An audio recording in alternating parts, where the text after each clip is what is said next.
Hi, I'm Dr. Nan, CEO of Beat Down Burnout. I'm also a pediatric hospitalist, and I've been practicing frontline medicine for nearly 30 years. Last week, I was talking with a CMO. Now, for those of you who aren't in healthcare, a CMO is a chief medical officer. And I was asking him how physicians, providers, providers in general, which is physicians, nurse practitioners, physician's assistants, and CRNAs can communicate better with those people who are in administration of hospitals and other healthcare organizations. And what he told me was groundbreaking information. What he said is that it is the onus of the administrator to lead those communications and how they communicate shapes the entire organization. And I asked him to elaborate on that. And he said, how a leader communicates with their organization shapes the entire organization because of the things that you can do that will really drive people away. The first is criticism, particularly if it's unwarranted or wrongful criticism. And the second is to make your people unheard or to make them feel unheard. I asked him to repeat that. I was leading a conversation or a discussion amongst several people, and I asked him to repeat that. He said, the second worst thing you can do is to make your people unheard or to make them feel unheard. He said, it's that bad. Without a doubt, it is absolutely that bad. This destroys and demoralizes people. It will drive people away from your organization faster than anything else you can do other than criticism. So people have to either be heard or feel heard in your organization. It's better to actually have them heard. And there are actually things you can do in your listening skills that will help people be heard.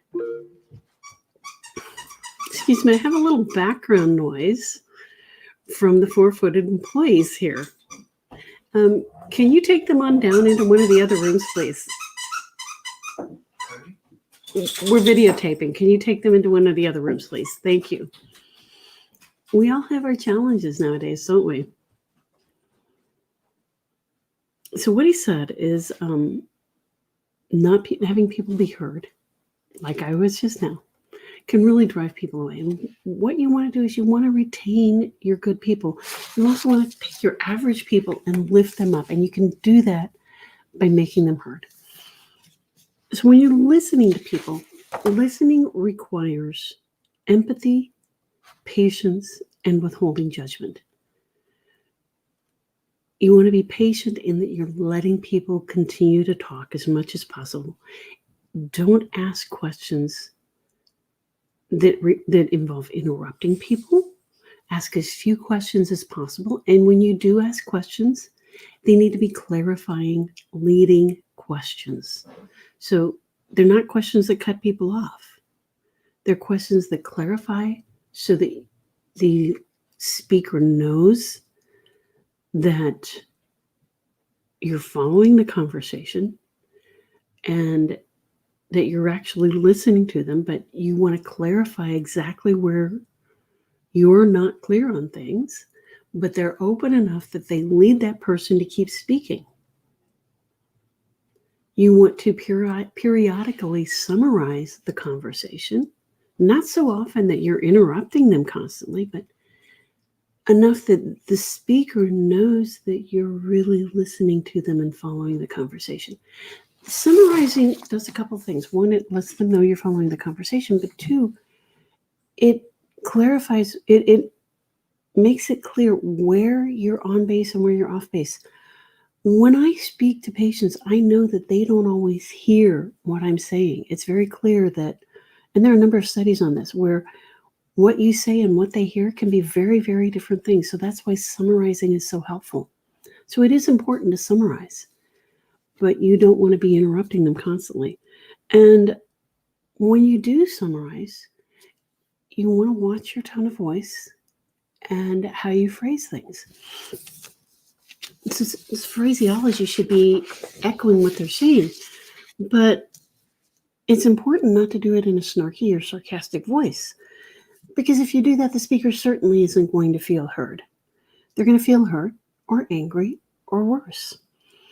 And when you summarize, you also have to be careful about your tone of voice, or you're going to get an equally negative reaction. Simply put, if you act like a child, you'll get childish results. Leaders don't act like children. If you want to lead like an adult, use empathy, summarize frequently, and ask open, leading questions that clarify. Most importantly, make sure your people are heard. Now, before I go, I do want to let you know about some things that Beat Down Burnout is doing on Clubhouse. I'm on Clubhouse as Dr. Nan Nessel. We have a club called Transforming Medicine. In that club, we already have 3 separate rooms. One of them is on Thursday mornings at 8 a.m. Eastern Time on burnout and some of the drivers of burnout and some of the tools that can help address burnout. That room is called Burnout, Bullying, and Anxiety. Where's the Emotional Intelligence?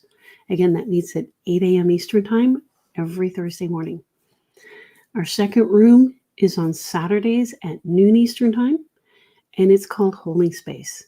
That room is specifically to give people an opportunity to tell their stories of burnout in a non-judgmental space. It's intended for people in healthcare, but it's not limited to people in healthcare.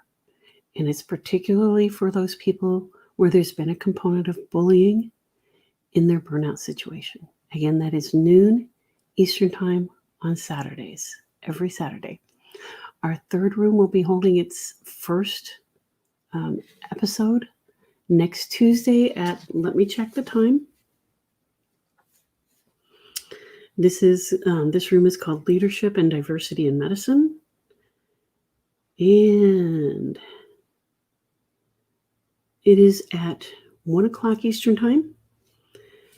And it's to address the inadequacies of our current leadership situation in medicine, where people who are in leadership positions may not be what we need in leadership positions. Not just the lack of diversity, but the lack of skills in leadership positions. So please join us in any or all 3 of these rooms. We'll be watching for you. Also, we do have a workshop every other Thursday at, let me see what time that one is. A workshop every other Thursday that discusses the tools to address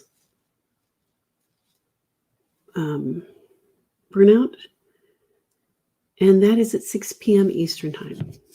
It's called One World, One Language, and it uses the Bank methodology of personality science to provide you with tools in your toolbox to address burnout. Any of you who are interested in attending that workshop, please in the comments below, just type the word BANK, B-A-N-K. BANK is an acronym that stands for Blueprint, Action, Nurturing, and Knowledge, which are the 4 personality types we use in the Bank methodology of personality science. Again, type BANK in the comments below, and we'll get you into that workshop for free. As always, any other comments that you'd like to make or any questions that you have to ask, list them below, and we'll get back to you as quickly as we can. Thank you so much for listening today, and we'll